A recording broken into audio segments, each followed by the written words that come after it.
At 35,000 feet above ground, rules aren't just enforced, they're weaponized. When a seasoned flight attendant throws away a black child's only chance at survival, she believes she's upholding safety.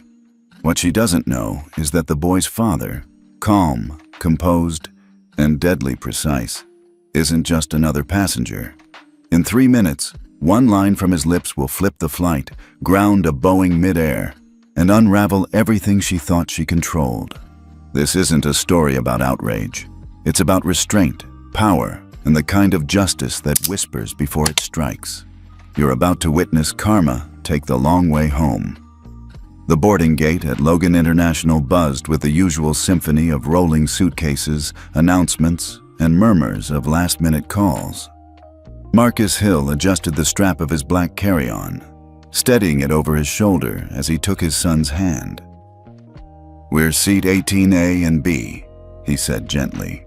His voice was low, calm, the kind that didn't need to rise above the noise to command attention. Noah, just 6 years old, clutched a stuffed plushie shaped like a blue-winged superhero. The boy looked up with a curious glint in his wide brown eyes, his other hand wrapped tightly around his father's fingers. "Captain Velocity flies window seat, right?" he asked. Marcus smiled faintly. "Always." They moved down the jet bridge of Altura Flight 226, Boston to Los Angeles, with quiet efficiency. Marcus scanned their surroundings like a former soldier who hadn't forgotten old habits. Exits, passenger density, crew demeanor. But above all, he guarded the black pouch that hung diagonally across his chest. It was a sleek, insulated case with no markings, a detail that to most meant nothing. To Marcus, it meant everything. Inside was a single vial, encased in gel cooling packs, a clear liquid with no label, no branding. Not because it was illicit, but because it was confidential. The vial held the latest iteration of VX-11, an experimental compound developed under a Department of Defense-funded research program.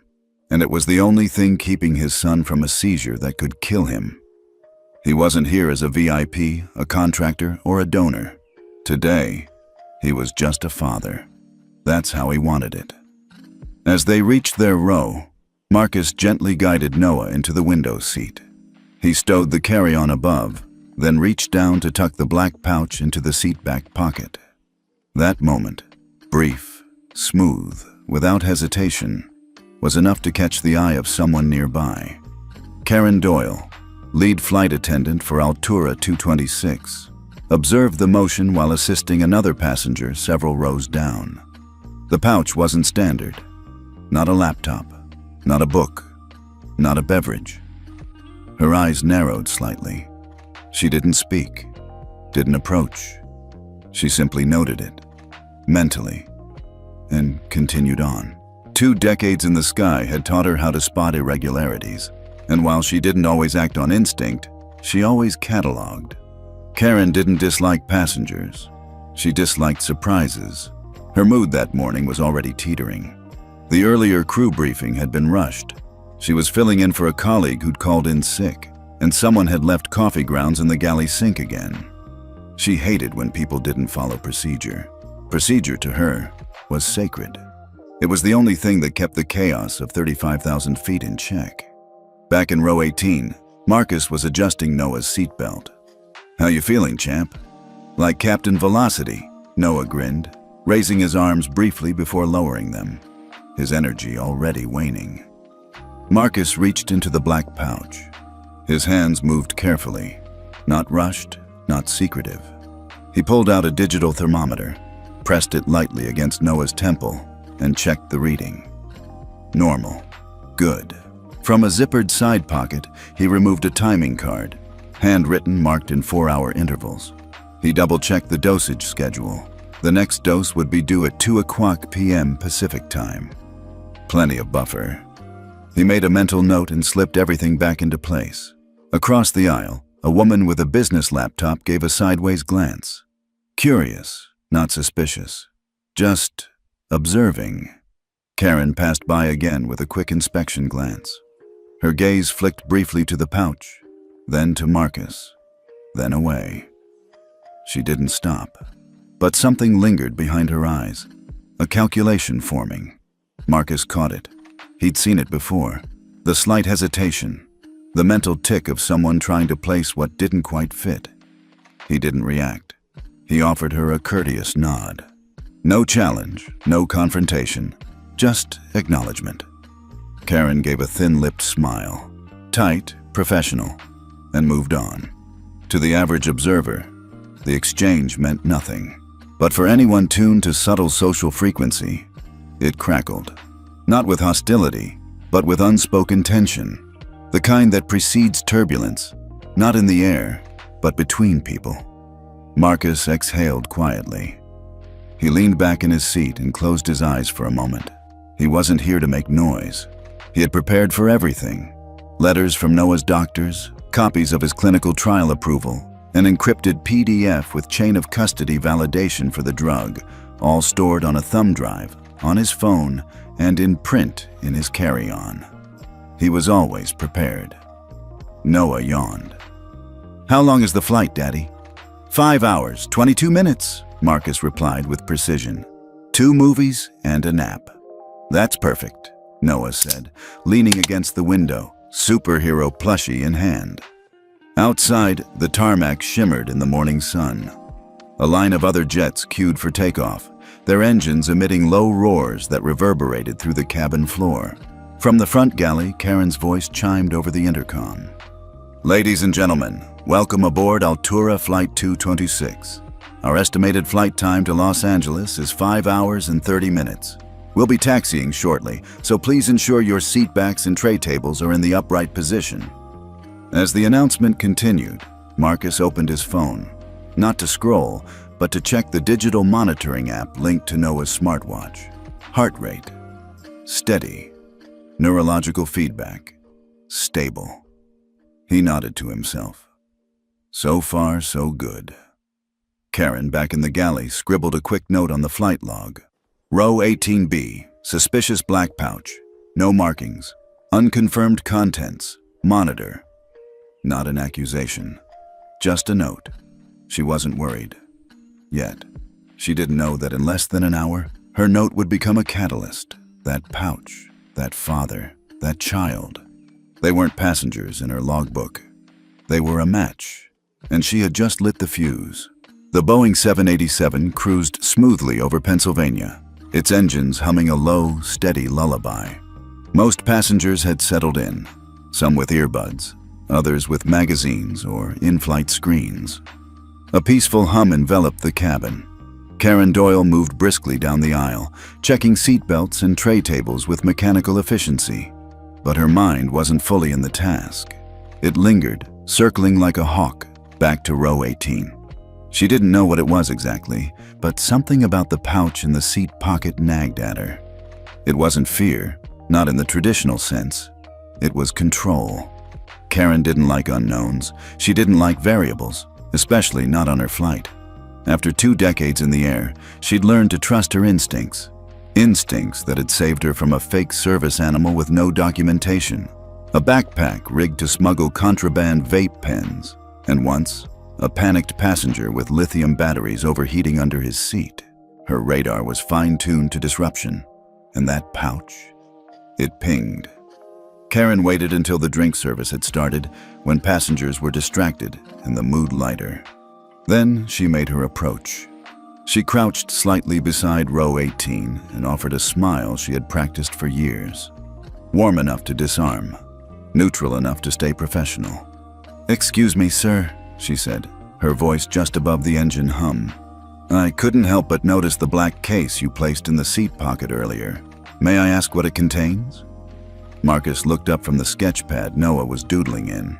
He offered her the same courteous nod from earlier, his expression unreadable. "It's my son's medical kit," he replied evenly. "Ah," Karen nodded. "Is there any liquid medication inside?" "There is," Marcus said. "It's an experimental compound under a federally protected trial. I have full documentation if you'd like to see it." He reached calmly into the front of his jacket and withdrew a slim plastic folder. Inside was a set of neatly organized papers, approval from the trial's principal investigator, chain of custody forms, even a notarized copy of the transport permit. Karen's smile faltered. Just a fraction. The documents looked official. Overly official. Not the kind someone could forge easily. She scanned the top page. The drug name, VX11, meant nothing to her. But the header, Department of Defense Cooperative Research Program, made her brow twitch. "I see," she said, voice still level. "Just for clarification, has this item been screened by TSA?" "Yes," Marcus replied. "It was inspected by a supervisor at Logan under Protocol 433C. I carry a digital copy of the clearance as well." Karen looked at him, and for a moment their eyes locked. There was no aggression in his gaze, just a patient firmness, like a man who had walked this path before, more times than she'd ever understand. She gave a tight smile, nodded once, and handed the folder back. "Thank you, sir. Appreciate the clarification." "No problem," Marcus said, returning the documents to his jacket. Karen stood and moved down the aisle. On the surface, the exchange had been polite, almost routine. But inside her chest, something twisted. She'd expected evasion, excuses, maybe even defiance. Instead, she'd gotten cold precision, clean paperwork, confidence that was too polished. It didn't sit right. She returned to the galley, took a deep breath, and poured herself a cup of black coffee.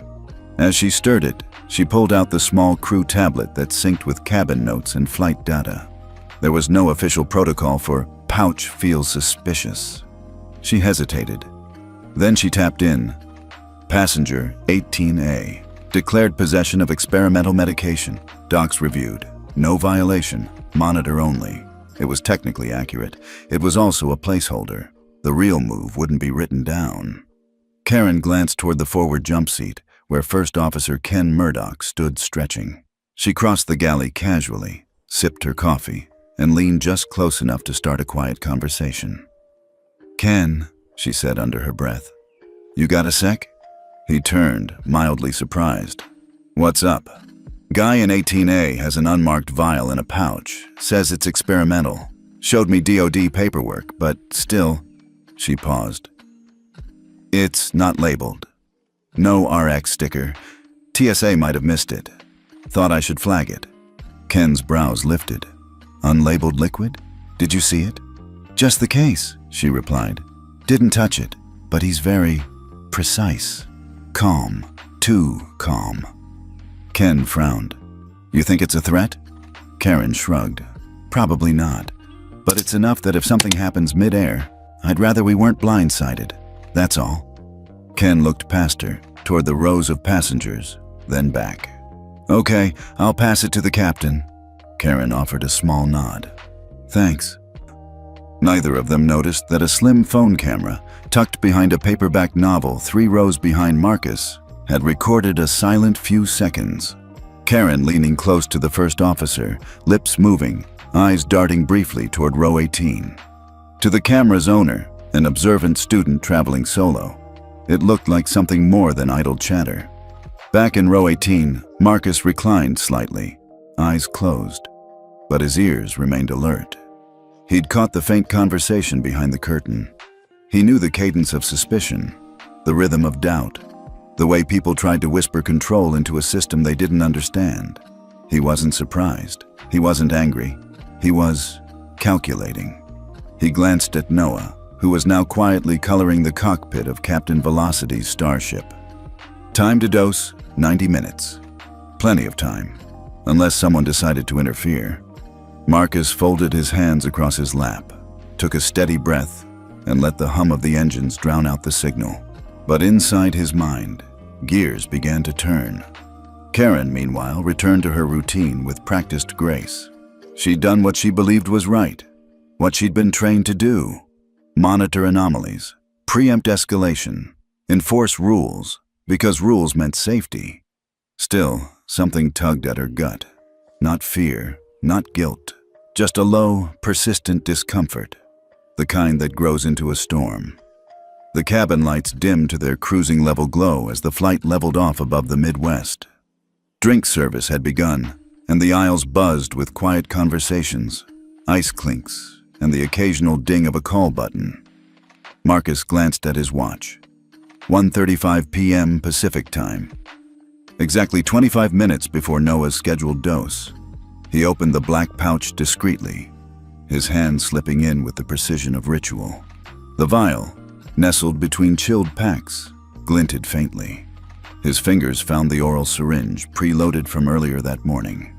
Everything was as it should be, until it wasn't. "Excuse me, sir." Karen Doyle's voice returned. Too sweet, too level. Marcus looked up slowly. She stood at his row again, smiling. This time, it wasn't the curious approach of someone seeking understanding. It was a smile with intent. Scripted. Surgical. "I need to inspect that item again," she said. Marcus remained still for a breath. "We've already discussed this," he said calmly. "You saw the documentation." "Yes, I did," Karen replied. "But I just spoke with the captain and I'm required to verify its compliance. May I have the case?" Noah looked up from his drawing, sensing the tension. His little fingers clutched his plushie. Marcus's jaw tensed just slightly, but his voice stayed level. "This is time-sensitive medication for my son. It must remain at a regulated temperature and administered at a precise interval. I'm happy to walk you through it again." Karen's smile tightened. "Sir, I'm not asking. I'm instructing. I need the pouch. Now." Other passengers began to look over. The ambient noise dropped a notch. Marcus exhaled slowly. "You're making a mistake." Karen reached out, bypassing his words, her hand darting with the reflex of habit. She snatched the pouch before he could react. "Ma'am," he said sharply now. "Stop!" But she had already turned on her heel. In 3 strides, she was back at the front galley. Without a word, without hesitation, she pulled the black pouch open. The vial slipped easily into her hand. A murmur started in the cabin. From behind the curtain, Marcus couldn't see, but he heard it. The metallic clang of the trash bin door, followed by the unmistakable hydraulic hiss of the trash compactor engaging. Crunch. A sound like bones snapping under pressure. The world narrowed to that one noise. To Marcus, it sounded like a gunshot in a library. He didn't move. Noah's eyes widened, confusion blooming like a bruise across his face. "Daddy?" he whispered. Marcus turned to him, crouched low. "It's okay, buddy. You're okay." But he wasn't. Not yet. The boy's lips trembled slightly. His drawing slipped from his lap. A shiver ran through his arms. The tremor had begun. Marcus reached into the seat pocket, pulled out the digital thermometer, and took a reading. Slight spike. He checked Noah's pulse. Fast. Too fast. One by one, the guardrails were falling. He stood, slowly, precisely, like a man rising from a battlefield prayer. He didn't yell, didn't demand. He simply walked down the aisle toward the front galley. Passengers watched him with growing unease. Karen turned just as he arrived. "You've just destroyed his only dose," Marcus said. His voice was low, quiet, but it cut through the cabin like a knife through silk. Karen straightened. "Sir, that was an unlabeled vial. It violated FAA guidelines. It was part of a federally approved clinical protocol under DOD oversight," he said flatly. "You had documentation. You had explanation. You chose to ignore it." She blinked. Her resolve wavered, just for a second. "I followed procedure." "No," Marcus said, almost whispering now. "You followed fear." He pulled his phone from his pocket, tapped once. A green indicator blinked on the screen. Call connected. He didn't raise the device to his ear, didn't leave the galley. He simply said, to no one the passengers could see, "This is Marcus Hill, Flight Altura 226. We have a Class 4 breach of transport protocol. Primary dose of compound VX-11 was destroyed by unauthorized crew action.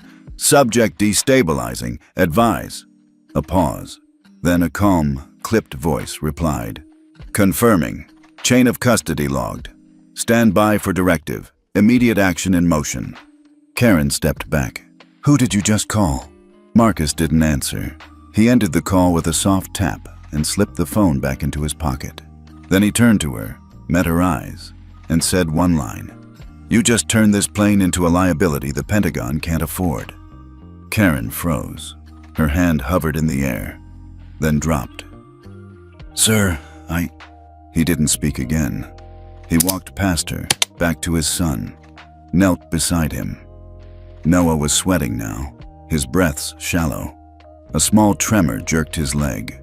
Across the aisle, a young woman, the same one who had recorded Karen earlier, now had her phone filming again.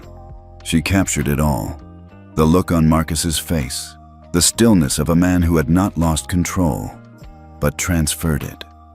And in that silence, heavy and suffocating, the entire cabin waited for what would come next. Because something had shifted. This wasn't just a dispute over medication anymore. This was something bigger.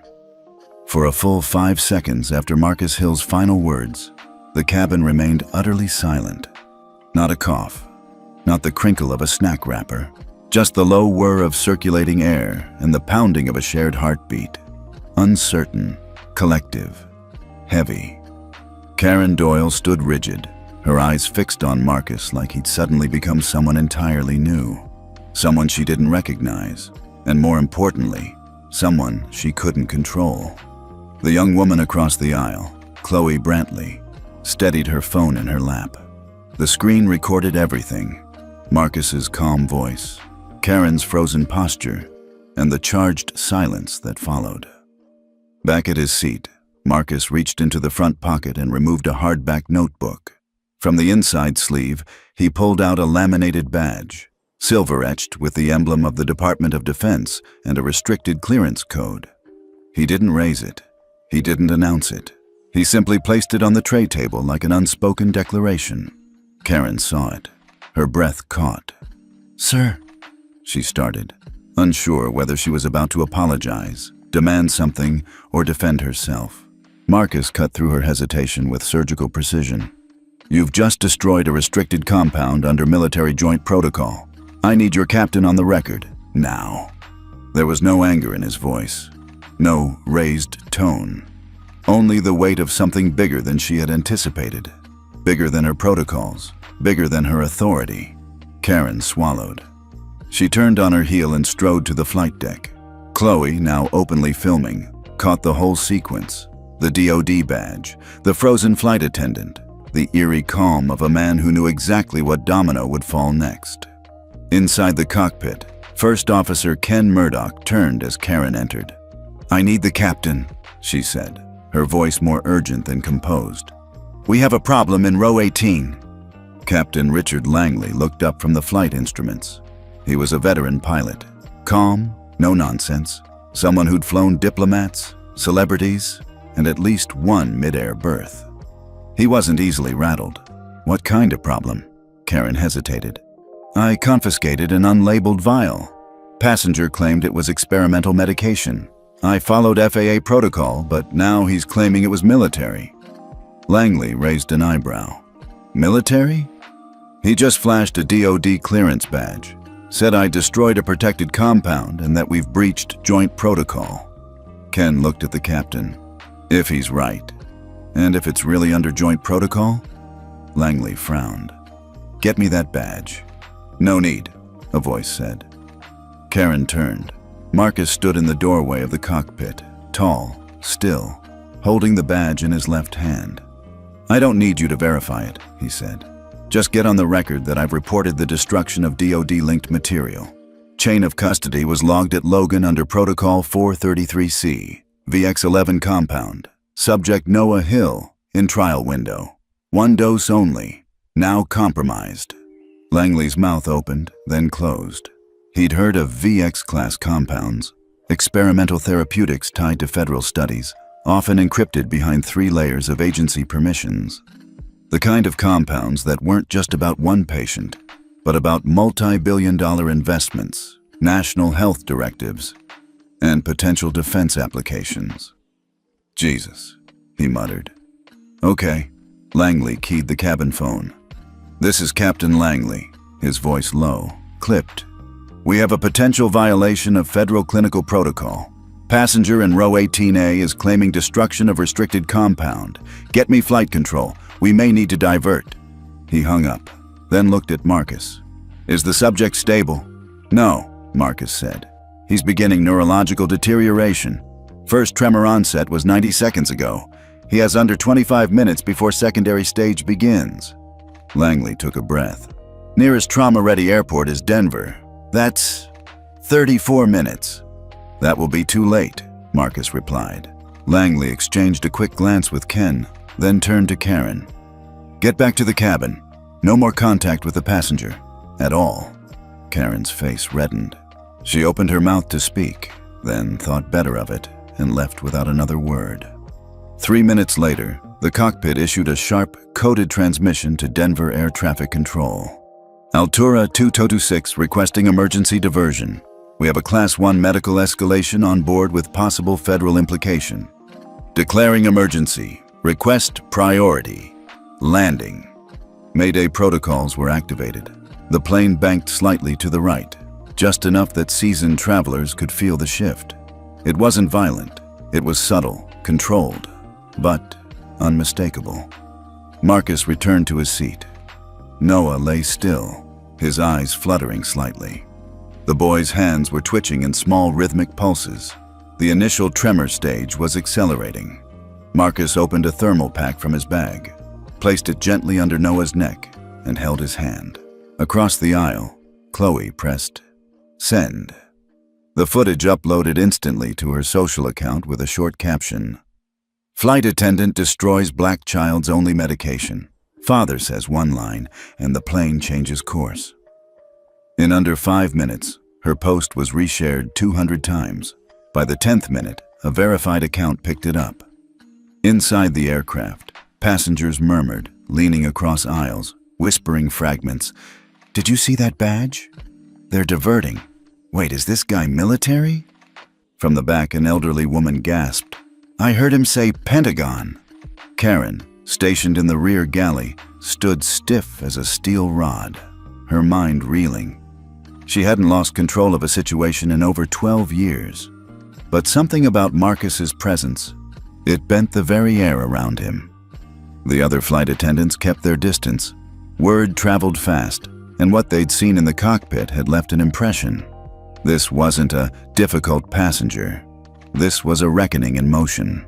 Captain Richard Langley closed the cockpit door with a quiet thud and sat back down in his seat. The flight path now pointed toward Denver, the emergency protocol already underway. But his mind lingered on the man in row 18. Richard prided himself on knowing how to read people. He'd spent over 30 years in the air. He'd seen turbulence, engine failures, mid-air berths, and one in-flight proposal that went terribly wrong. But the expression on Marcus Hill's face? That was something else. The calm in his voice was not submission. It was mastery. Not fear, but control. And the badge. It wasn't just military. It was deep-tier clearance, with embossing and metadata invisible to untrained eyes. Richard knew what that meant. Still, years of instinct and protocol forced his fingers to act. He tapped a direct code into the cockpit comms, bypassing customer service and contacting Altura Security Command, a line reserved for incidents that carried regulatory, legal, or national-level implications. Command, this is Captain Langley on Altura 226. I have a potential violation of restricted compound destruction, possibly involving DoD Protocol 433C. Passenger claims subject involvement and displayed clearance. Requesting immediate verification of Marcus Hill, row 18A. The line went silent for almost 6 seconds. Then, a click, a voice. Clipped, cold, efficient. Captain Langley, stand by for identity match. Pause. Confirmed. Passenger Marcus Isaiah Hill. Clearance level Echo 7. Former Senior Security Engineer, Altura Systems Division, Pre-Acquisition. Contracted through DoD and DHS Joint Initiative between 2012 to 2017. Designed the biometric access systems you're using on that aircraft. Langley's breath caught. Wait, he helped build this plane? Further note, the voice continued. Hill was awarded departmental commendation for identifying internal breach attempt during pre-flight security protocol upgrade in 2016. Civilian clearance classified as operational exceptional. You are instructed to treat him as a Tier 1 passenger under silent chain protocol. He has authority to escalate internally. The voice didn't wait for a reply. It clicked off.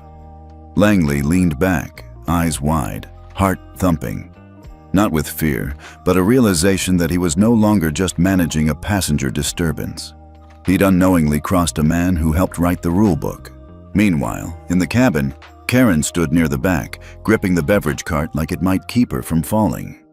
The other attendants whispered behind the curtain. One had peeked at the live stream now trending on social media. A male flight attendant, Chris, approached her quietly. Karen, the captain says no more contact with the man in 18A. I followed procedure, she replied sharply. Chris's lips thinned. Maybe, but the man in 18A designed the cockpit doors. Karen blinked. What? He's ex-Altura, security engineer, cleared by the Pentagon. Just got confirmed. Karen stared past him, eyes clouded. Her mind scrambled to put the puzzle pieces together. This wasn't some angry dad with a questionable bottle. This was someone the company trusted to prevent hijackings. Back in his seat, Marcus leaned closer to Noah, gently adjusting the boy's collar and checking his pulse again. The tremors were stronger now, rolling through Noah's arms in waves. A soft ping alerted Marcus to a new notification. He glanced at his phone. Secure feed update. Post reached 50,000 views. Then another. #justice. For Noah, trending #1 in Boston, Chicago, Seattle. He opened the feed. The video Chloe had posted, only 4 minutes long, had exploded. Influencer accounts were reposting. Verified attorneys and medical professionals were commenting. One tweet from a Harvard neurologist read, "This is why protocol should never override human judgment. A child's life, a federal trial, all undone by arrogance. I hope this family sues them to the stratosphere." Another reply, "They messed with the wrong black father. You can see it in his eyes. This isn't a man who yells. This is a man who erases you politely." Marcus didn't smile, but he noted it, not because he wanted fame, but because the pressure of public scrutiny was leverage. And leverage, in moments like these, could be life-saving. In the cockpit, Langley made another call, this time to Operation Central. "This is Langley. We're minutes from Denver approach. I want an emergency response team waiting on the tarmac. We'll taxi straight to Gate 34, and I need corporate on the line. This is going well beyond medical."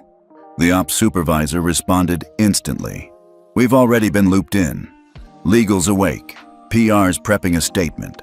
And just FYI, Karen Doyle's name is now viral. Not in a good way." Langley clenched his jaw. He didn't like PR messes. But more than that, he hated being blindsided. And this wasn't just any passenger. This was a man who'd helped design the safety systems now in place. The biometric cockpit authentication, the firewall lockdown on the flight deck interface. Marcus Hill hadn't just boarded Altura 226, he'd helped build it. Karen, now trembling slightly, reached for her phone. She searched Marcus Hill Altura systems. It took less than 3 seconds to find the archived interview. Meet the man behind the code. How ex-soldier Marcus Hill redesigned aircraft security after 9/11 gaps. There he was, clean-shaven, standing beside a digital schematic of a biometric scanner. Same eyes, same posture, calm, watchful, relentless. Her throat went dry. She looked around, hoping no one else had seen. But Chris had, and he was staring at her like she was the one who just popped the emergency exit mid-flight. In row 18, Marcus's phone buzzed again. A message from Altreon Biotech. "Backup vial en route via med drone, ETA 19 mins to Denver General. Hold tight, we're with you." He typed one line in response. "Understood, prepare for contingency." And then, for the first time since boarding, Marcus allowed himself a moment, not of fear, but of grim purpose. They had taken something irreplaceable from his son. Now, they'd learn what it meant to do that to someone who built the walls they thought protected them. The plane descended sharply, slicing through clouds that blurred like smudged charcoal against the windows. Seatbelt signs lit up. Passengers braced. Flight 226 wasn't approaching Denver. It was diving into it with purpose. Captain Langley's voice came over the intercom, steady but urgent. "Ladies and gentlemen, this is your captain. We are making an emergency landing at Denver International. Please remain seated with your belts fastened. Emergency personnel will meet us upon arrival." In row 18, Marcus adjusted the position of Noah's seat. He cushioned his son's neck with a folded jacket, checked the child's breath rate, rapid but erratic, and ran a quick fingertip test against the pulse point below Noah's jaw. His lips pressed into a thin, silent line. The seizure window was closing fast. Across the cabin, Chloe's phone buzzed with notifications. Her video had crossed 1.2 million views. News outlets were reaching out for rights. Comments flooded in, a chorus of disbelief, outrage, and demands for accountability. But none of it mattered if the boy in row 18B didn't survive the next 20 minutes. As the wheels screamed against the tarmac, the plane touched down harder than usual, an intentional short-field landing. Passengers jolted forward, gasps escaping like pressure valves. Reverse thrusters roared. Brakes whined. The aircraft veered off the main taxi path, escorted by emergency vehicles that had been waiting with sirens silent but lights blazing. No gate, no terminal. The jet rolled to a halt near a restricted hangar bay, where a cluster of people in dark uniforms and medical scrubs waited just beyond the tarmac. A mobile stairway locked into place within seconds. The door flung open. "Stay seated," the purser's voice echoed. "Medical crew boarding." Marcus unbuckled and hoisted Noah gently into his arms. The boy was twitching now, his small limbs jerking at uneven intervals, his skin pallid with sweat. A man in fatigues stepped on board first, broad-shouldered, with a red cross patch and a rank insignia barely visible. "Mr. Hill?" he asked without hesitation. Marcus nodded. "We're at stage 2 on set. VX-11 is gone. Where's the drone?" The medic looked grim. "That's the problem. It's not here yet." Marcus's face didn't change. "Explain." "Altreon system flagged a breach. Someone tried to spoof the drone's ID code. Their firewall locked it down. It's grounded until cleared. Labs frozen everything. They're checking logs now." Marcus inhaled slowly. Not in panic, but calculation. "ETA? Unknown. Maybe 20 minutes if the lock clears." Noah let out a sudden sharp cry, then went rigid in Marcus's arms. His fingers curled unnaturally. "Move," Marcus said. "I need med gear now." The medic motioned. A military nurse rushed forward with a trauma bag. They laid Noah across a portable stretcher by the galley, his body starting to convulse in small, sharp arcs. Marcus opened the trauma kit. Inside, standard anticonvulsants, blunt tools, sledgehammers where VX-11 had been a scalpel. He hesitated, then drew up a dose of diazepam into the injector and pressed it gently into Noah's thigh. "Hold, son," Marcus whispered. "Hold just a little longer." In the airport's emergency control center, a red warning flashed across Altreon's secure network console. "Security override detected. VX asset drone blocked. Threat source. Internal phantom key match." The engineer overseeing the drone's release paled. "This is Hill's old code. Someone spoofed his access pattern." His supervisor leaned in. "Was it him?" "No. His profile is archived. This came from a legacy mirror server. Ghosted. This is someone rerouting through old firmware." "Can you override?" The engineer hesitated. "Not yet, but I can isolate. Give me 10. Back on the plane, Karen stood paralyzed as medics worked around her. Gone was the polished confidence. Gone was the authority. All that remained was silence. Chloe's camera was off now, Even she couldn't keep recording. What was happening wasn't content. It was life, unraveling. Noah twitched again. His lips turned slightly blue. The medic looked to Marcus. That bought us time. Maybe 10 minutes. But after that, Marcus was already typing into his phone, accessing something deeper than civilian apps. A backdoor script, legacy code. Not legal, but real. He sent a string of commands to an old server node he once helped build. The drone pinged to life. Miles away, a sleek black quadcopter lifted from Altreon's Colorado lab and zipped across the sky like a bullet in flight. ETA, 6 minutes. In the cockpit, Captain Langley received the update. "The backup compound is en route," he told Ops Central. "ETA under 10, boys in seizure state." The response was instant. "Keep the door sealed. Do not allow Karen Doyle to deplane with passengers. She's now under internal review. Legal will handle." Langley turned to Ken, voice low. "Get her name off the schedule. She won't fly again." Marcus sat beside Noah's stretcher, holding the boy's hand as his body slowly relaxed from the diazepam. Not fully, but enough to slow the tremors. He didn't cry. He didn't pray. He watched the door, waiting for salvation delivered by carbon fiber wings. At minute 7, the drone arrived. The thrum of its blades was a whisper above the chaos. A technician in Altreon livery rushed forward with a cryo box and sprinted up the stairway. "VX-11 5 mils custom batch," he shouted, breath ragged. Marcus took it without thanks, opened the cryo seal, drew the precise dose. Noah's eyes fluttered weakly. Marcus leaned in. "Hang on, Captain Velocity," he whispered. "You're almost there." And then, with hands steadier than stone, he delivered the second miracle in 20 minutes. As the VX-11 compound entered Noah's bloodstream, the tremors began to slow. His clenched fists loosened. The violent twitches gave way to small, rhythmic breaths. Marcus remained beside him, one hand on the boy's chest, the other gently pressing the edge of a cool cloth to his forehead. The medic stood back, watching silently. The hardest part wasn't the injection, it was the waiting. But Marcus didn't flinch. He didn't blink. He simply stared at his son, anchoring him back to life with presence alone. Around them, the cabin faded into background noise. The chatter, the footsteps, the buzz of phones. It all became static, because Marcus wasn't fully there anymore.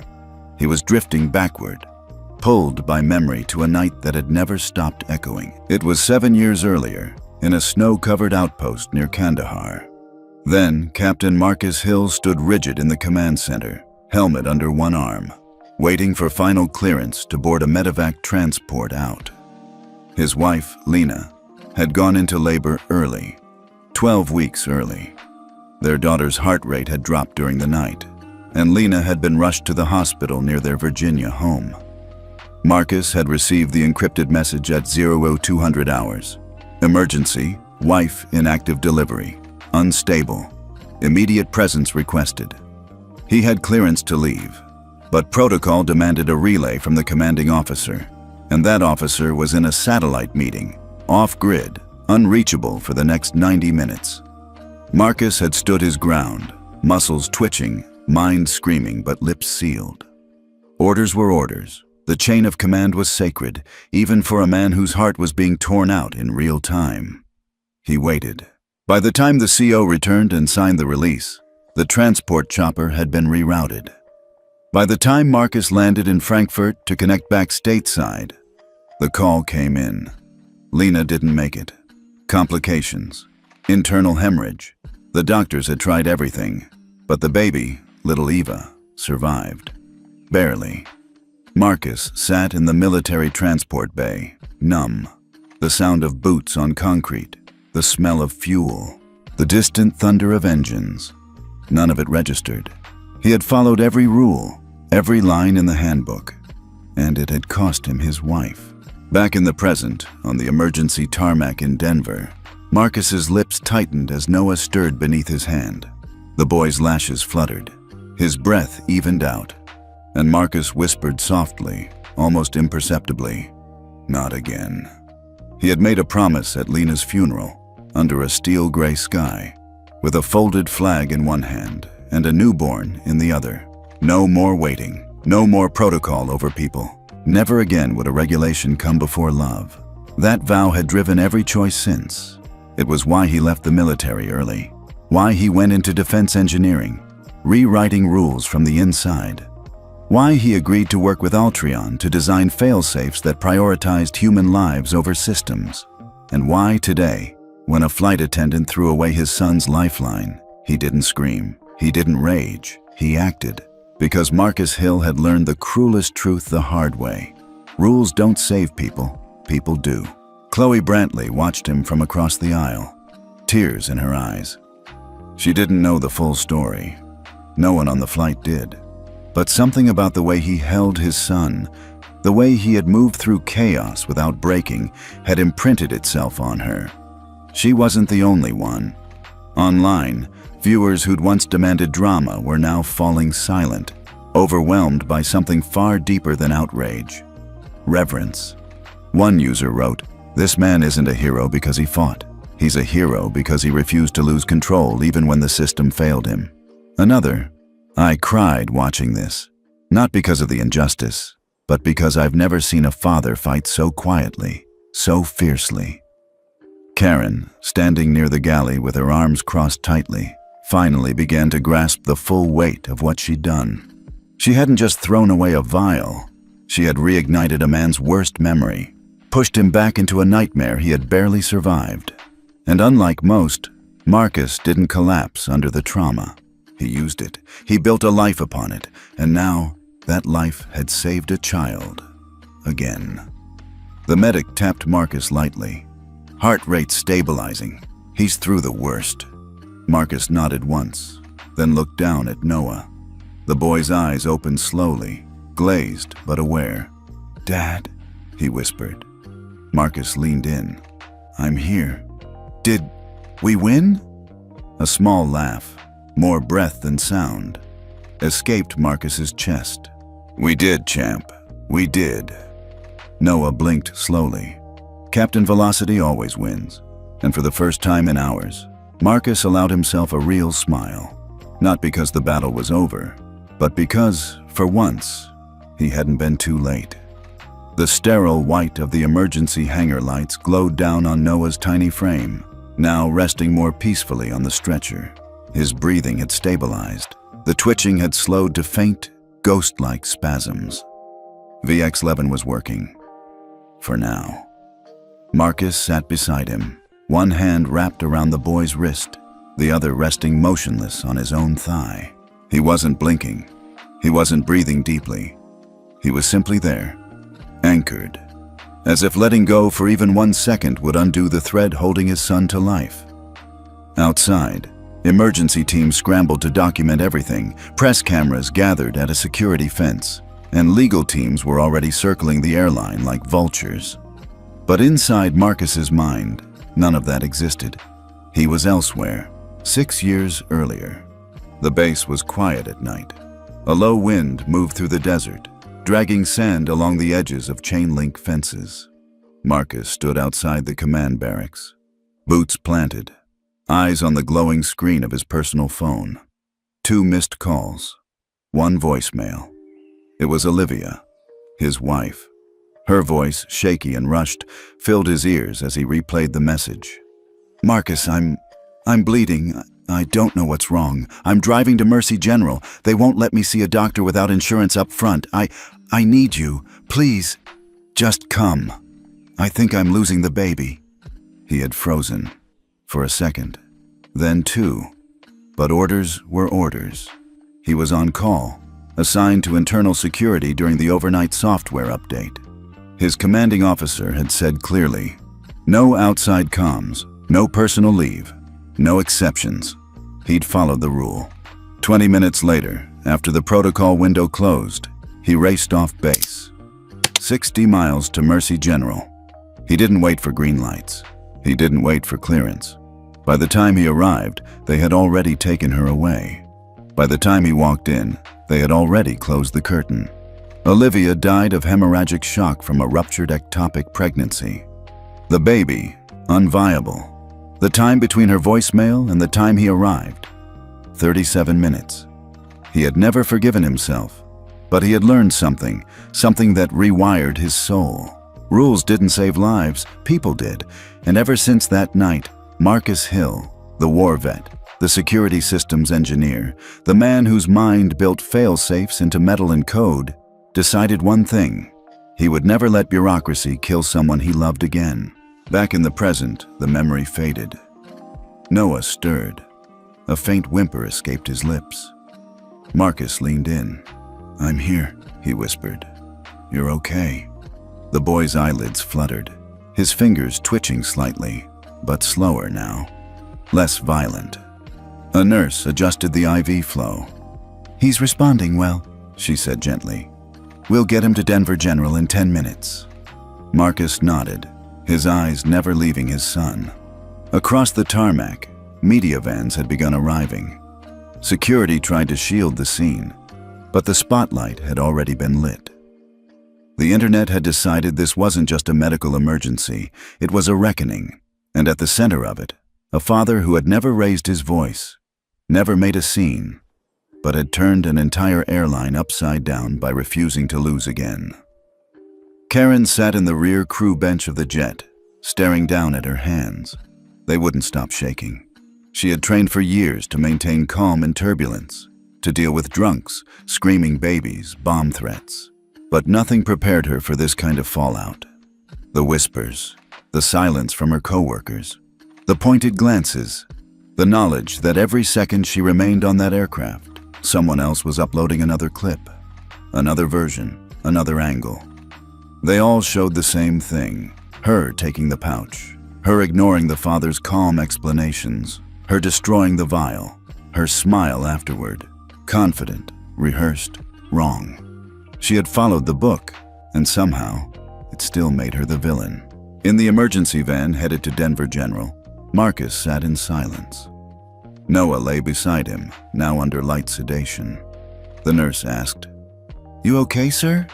He looked at her for a beat, then answered, "No, but he will be." She didn't ask anything else. He leaned back, eyes unfocused. Inside his mind, Olivia's voice lingered in memory. "You always follow the rules. But sometimes, Marcus, sometimes you have to choose us." Today, he had. And for once, the rules had been the ones that lost. The room was colder than Karen expected. Not the kind of cold that came from poor air conditioning, but the kind that seeped through walls lined with reinforced silence. She sat alone at a polished conference table inside a nondescript building adjacent to Denver International. There were no signs, no logos, no nameplates on the door. Just an armed escort who had walked her in, offered no words, and left her to the silence. Karen had been told she wasn't under arrest. She wasn't being charged. She had simply been requested for a formal debrief. Standard procedure, they'd said.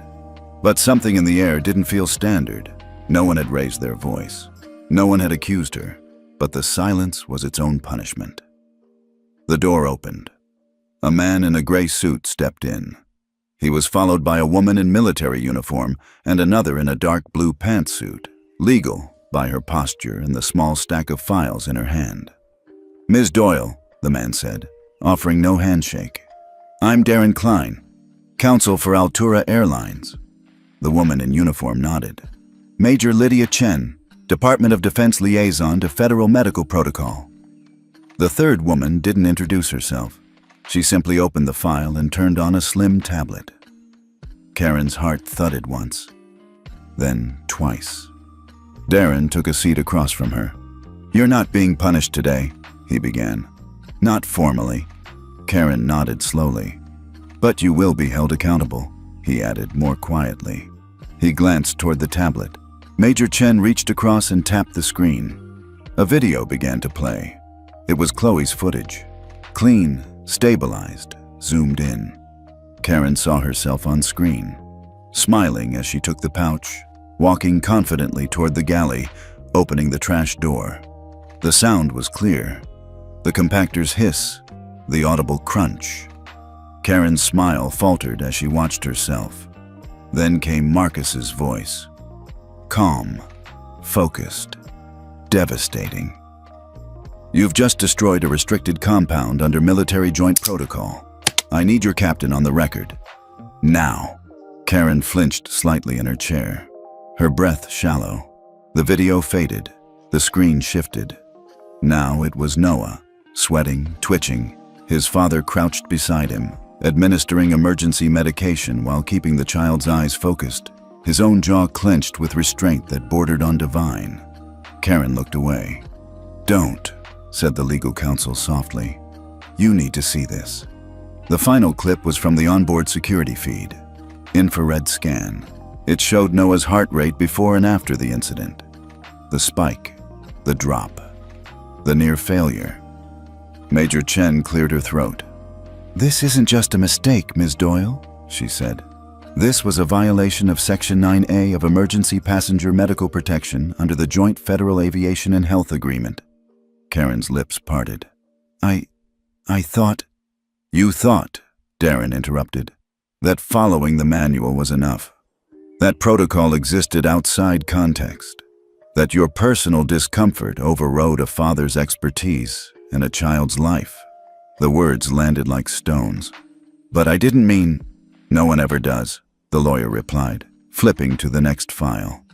But intent doesn't erase impact. Major Chen leaned forward. Do you know how many clinical transport patients fly every week under protocol clearance? How many of them are children? How many rely on discretion, not just documents? Karen's voice was small now. I was scared. It was unlabeled.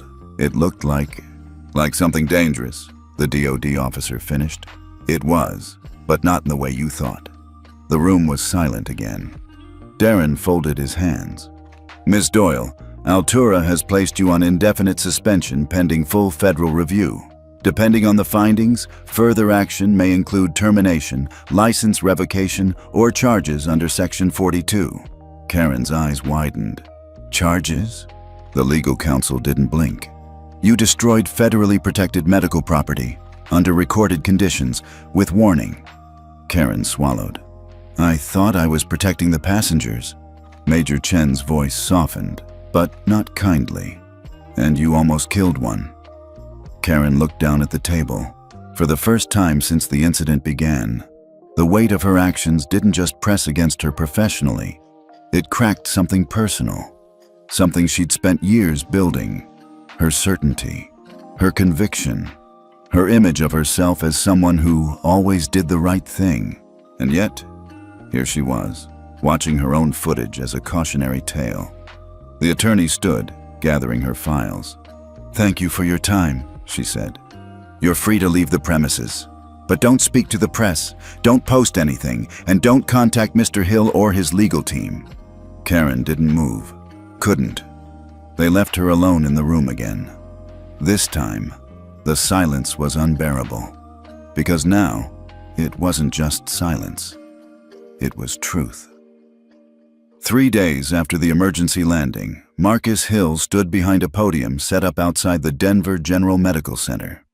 The media had gathered in waves, corralled by ropes and surrounded by federal security, not to protect Marcus, but to ensure clarity, precision.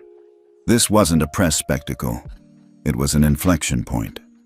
Noah was recovering inside, stable but under close observation. The second dose of VX-11 had worked, but the margin had been razor thin. Another delay of 5 minutes, the doctors said, and the outcome would have been irreversible. The boy had survived, but the world had changed. The murmurs of cameras stilled as Marcus stepped up. He wore no suit, no medals, just a charcoal gray jacket, open collar, and the weight of something far bigger than anger. He adjusted the microphone, glanced briefly to the side, where Chloe, the young woman who had filmed the flight, now stood among reporters and began. I want to thank everyone for your concern, for my son, for our safety. But I didn't come here today to talk about what happened on that flight. He paused. No theatrics, just silence. I came to talk about what happens next. A ripple moved through the crowd. 3 days ago, A critical dose of a federally protected compound was destroyed mid-air by someone entrusted with the care of the public, not because of malice, but because of misplaced fear, because of unchecked authority, because the system allows good people to make catastrophic decisions without consequences. His voice stayed level, not cold, not bitter, just steady. I've been asked if I plan to sue, if I intend to take down Altura, if I want revenge. He looked directly into the cameras. The answer is no.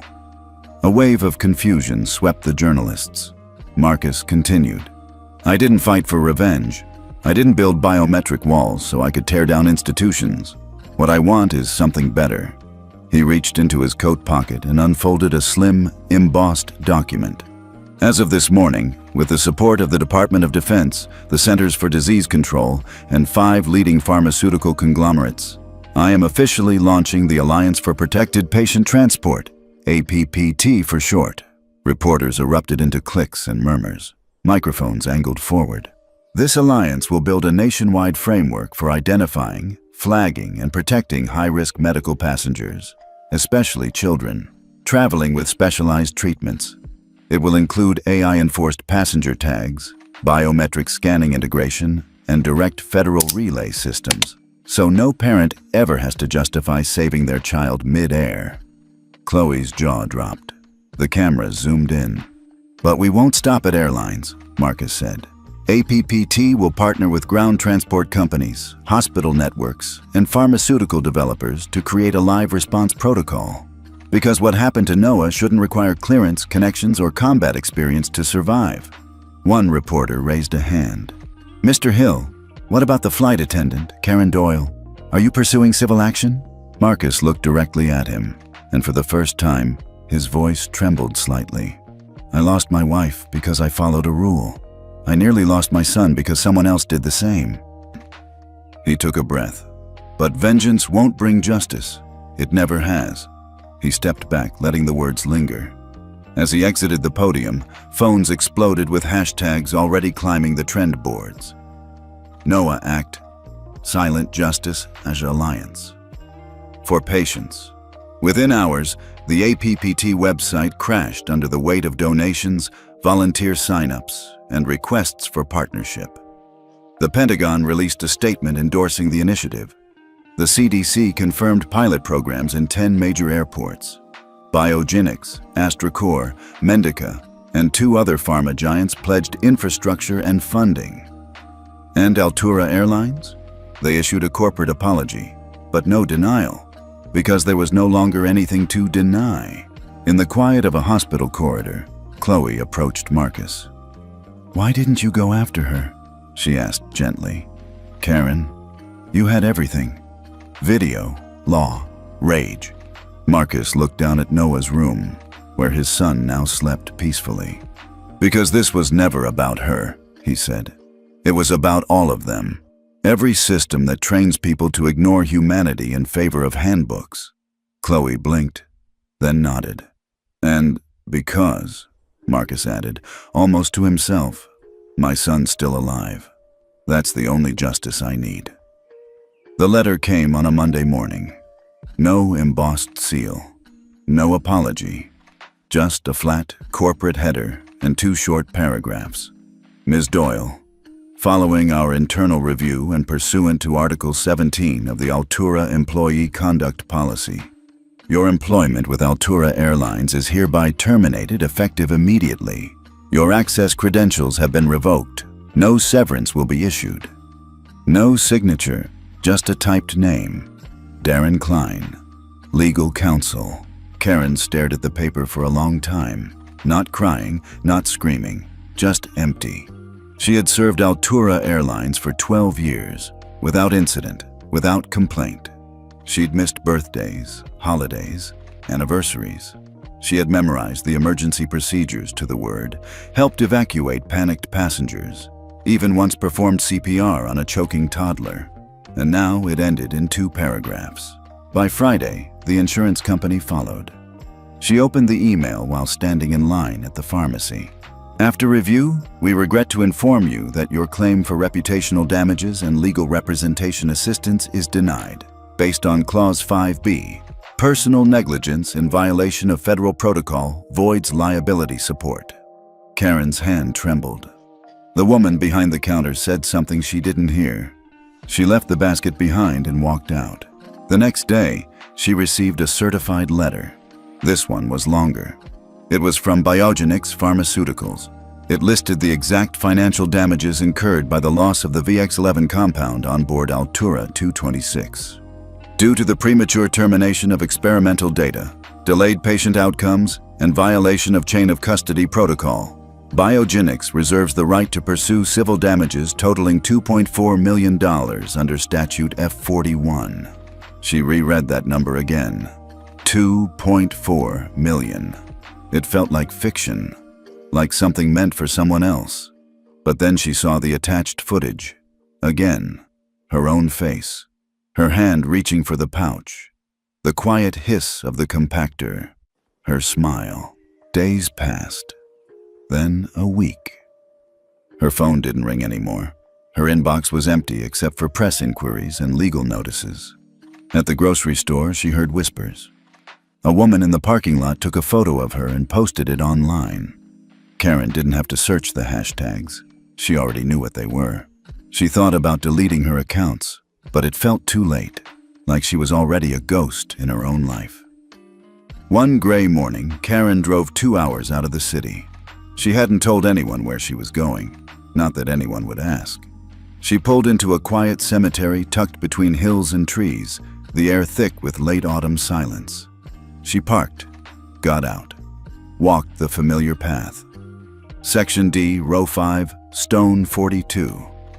It was clean. Someone had left small plastic dinosaurs along the edge. Karen knelt. The gravestone was simple. Michael Doyle, 1998-2010. Loved beyond measure. Her brother. He had died at 12 years old from a rare metabolic disorder. The hospital had made an administrative error, delayed his treatment window by 8 hours. By the time Karen arrived from college, he was already unconscious. He never woke up. Back then, Karen had sworn she would never let something like that happen again. That she'd always act fast, never trust words over policies, always err on the side of control. But in trying to prevent someone else's chaos, she had created her own. She touched the edge of the grave, her fingers cold. "I thought I was doing the right thing," she whispered. But even as she said it, the words rang hollow. Because the truth wasn't that she failed Michael all those years ago. The truth was, she never forgave the world for failing him, so she tried to control every inch of it ever since. And in doing so, she broke someone else's world. She closed her eyes, and for the first time since the flight, Karen cried. Not for her job, not for the lawsuit, not even for the reputation she'd lost, but for the little boy on the plane. For the father who had stayed calm when she would have shattered. And for the realization that, in trying to protect rules, she had forgotten how to protect people. The hospital room was quiet. A soft beeping rhythmically counted seconds, each one more forgiving than the last.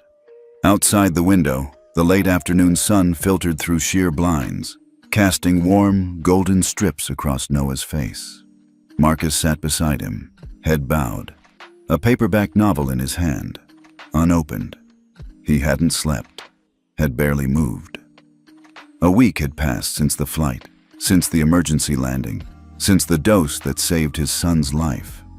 The doctors said the neurological stress might delay recovery, that seizures like the ones Noah had experienced could affect memory, speech, even motor response. Marcus had nodded, accepted their caution, but deep down, he'd clung to the thing they couldn't quantify, hope. Now, as the machines hummed gently around them, Noah stirred. First a twitch of fingers, then a flutter of eyelids. Marcus rose slowly. "Noah?" The boy blinked, confused, disoriented. Then his gaze found Marcus. "Dad?" he rasped. Marcus exhaled. His heart, clenched in a vice for days, finally beat fully. "I'm here, buddy. I'm right here." Noah blinked again. Then he looked around, saw the IV drip, the pale walls, the monitor beside him. His lips parted. and with a voice still weak but unmistakably his own, he asked, "Is Captain Velocity here?" Marcus's chest shook. He laughed. The kind of laugh that cracked wide open into tears. The sound of a man who had carried the weight of death and had finally been allowed to set it down. He leaned forward, gently ruffling Noah's hair. "Not yet, pal, but I think he'd be proud of you." Noah smiled, just a little. The ghost of it. But it was real. By evening, the news had broken. Not about his recovery. About his words.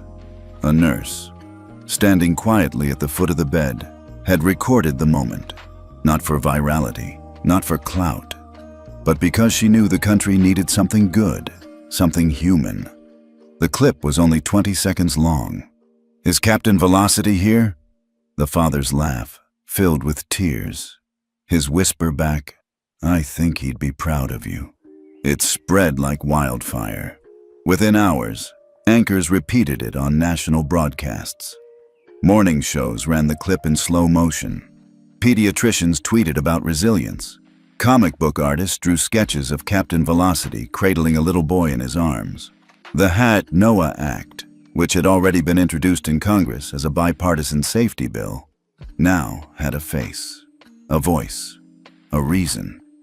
By day 3, the Senate voted unanimously to push it forward.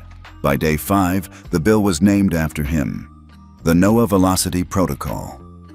Airlines began updating onboard medical emergency policies. Airports announced new staff training modules. Pharmaceutical companies offered expanded patient tracking infrastructure. The world hadn't just reacted. It had changed. And the boy at the center of it? He was sitting up in bed, drawing with crayons, asking if he could have pancakes instead of hospital oatmeal. Outside Denver General, a small plaque was installed near the children's wing entrance. It read, "In honor of Noah Hill, the boy who reminded us all that rules matter less than people." Marcus stood beside the plaque a week later, staring quietly. Chloe approached from behind, camera in hand, though it wasn't filming. "Think he'll remember all of this?" she asked softly. Marcus didn't turn. Some of it. Maybe not the flight, but the feeling of being loved, protected. "Yeah, he'll remember that." She nodded. "They're calling him the boy who changed air travel on CNN," she added. Marcus smiled, faintly. "He didn't change anything," he said. "He just survived. The rest of us? We finally decided to stop ignoring the ones who don't get to." They stood there in silence, until Noah's voice rang out from behind them. "Dad, I finished the drawing." Marcus turned. His son stood there in oversized socks, holding a crayon sketch in his hands. It showed a caped superhero, Captain Velocity, standing beside a smaller figure with wild curly hair. They were both smiling. 1 year later, the air in Colorado had taken on the quiet stillness of early spring, the kind that feels both like an ending and a beginning. At a corner gas station off Route 36, the night shift had just begun. Fluorescent lights buzzed overhead. The aisles were lined with energy drinks, windshield wipes, and stale microwave burritos. The bell above the door hadn't rung in over 30 minutes. Karen stood behind the counter, her hair tied back, uniform polo slightly wrinkled, name tag that read K. Doyle. Her eyes were older than they had been. Not aged, but heavy, with memory, with reckoning. The station had offered her night shifts after her suspension turned permanent and the lawsuits settled quietly out of court.